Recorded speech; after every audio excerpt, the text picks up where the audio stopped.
Jadi peringkat yang pertama tadi itu Abina buat contoh. Dahulu kita susah memahami hadis. Hadis itu akan kita baca. Tentang Nabi kita meminta kepada Allah untuk memohonkan keampunan kepada mak beliau. Ada hadisnya nanti akan datang tuh. Allah tak bagi.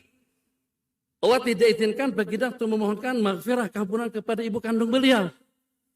Tapi Allah izinkan kepada baginda untuk menziarahi kubur ibu kandung beliau Sayyidatuna Aminah radhiyallahu taala anha wa rahimahullah. Dan juga dengan orang tua baginda. Jadi kita lihat hadis itu, Masya Allah tabarakallah.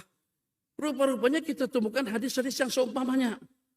Coba misal, Ustadz, Syekh, semuanya, Bang Pahru. Pada waktu Nabi kita diberitahukan bahwa si mati itu ada utang piutang. Terus Nabi kita tak sembahyangkan. Nabi kita bersabda, "Shallu ala sahibukum." Tolong sembahyangin dia.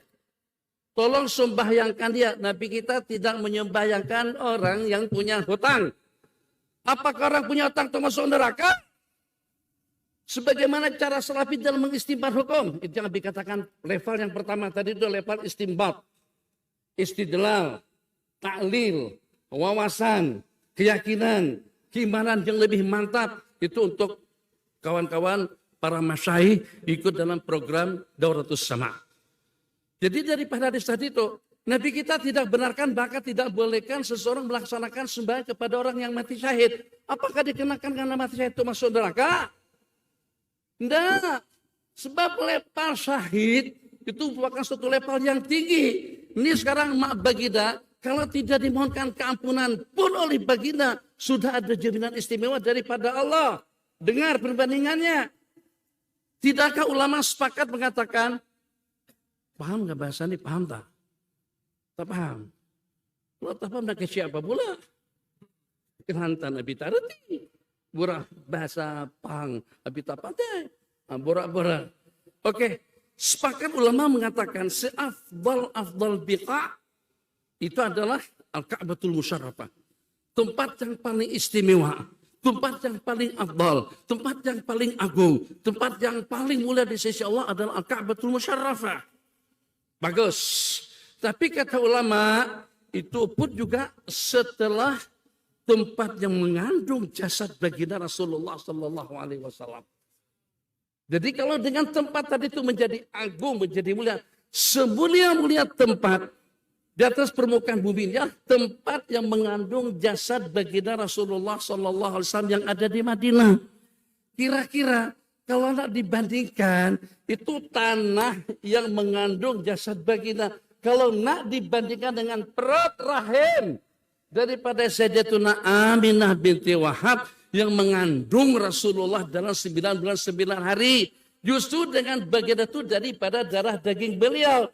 Takkan dengan kita tidak sedar atau dengan kita tidak paham. Kalau dengan tanah saja tidak ada sebanding kemuliaan dengan tanah. Ternyata menjadikan tanah yang paling mulia di sisi Allah. Karena Nabi kita berkubur di sana. Bagaimana kira-kira dengan rahim Sayyidatuna Aminah yang mengandung jasad baginda Rasulullah Sallallahu Alaihi Wasallam. Tentang hadis, Nabi kita tidak dibenarkan untuk memohonkan keampunan kepada Sayyidatuna Aminah. Kalau dengan bahasa Abi, jangan katakan bahasa orang lain.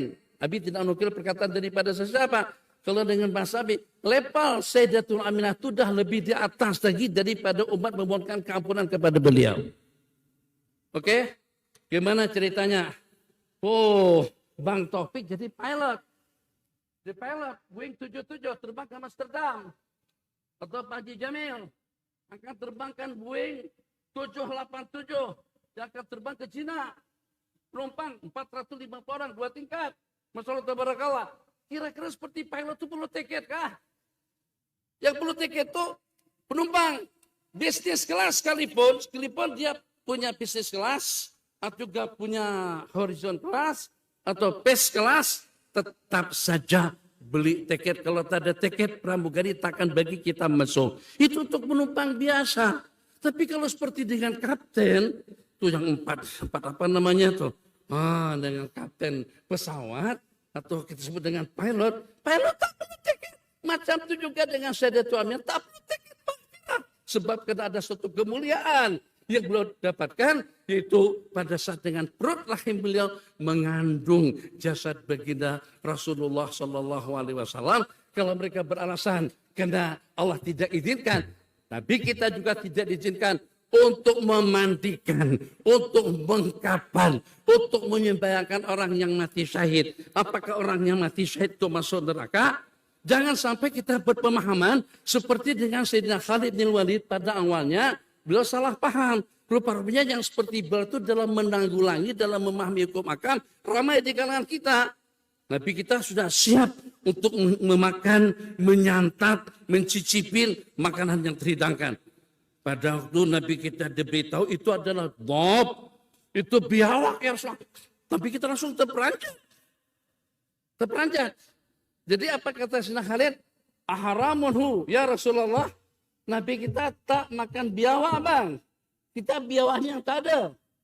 Nabi kita tak makan biawak. Ada ta'lil disebutkan di situ. Sebab itu tidak ada di perkampungan beliau. Nabi kita tidak makan biawak. Sebab karena dengan biawak itu tidak di perkampungan kami. Sayyidina Khalid bin Walid yang sudah menyantap, yang akan menikmati hidangan biawak tadi itu mengatakan ahramun ho. Itu sama dengan salafi dan wahabi dalam beristimbat. Apa Nabi kita tak buat berarti haram? Enggak, tidak mesti seperti itu. Nah begitulah juga hanya kalau Nabi kita tidak diizinkan untuk memohonkan keampunan kepada Sayyidatuna Aminah, mak kepada baginda Rasulullah Sallallahu Alaihi Wasallam. Yang pertama karena dengan beliau ahli fatrah, yang kedua karena dengan beliau, macam seperti perumpamaan yang pernah Abi sebut tadi itu atau juga perumpamaan yang sebelumnya. Masya Allah tabarakallah.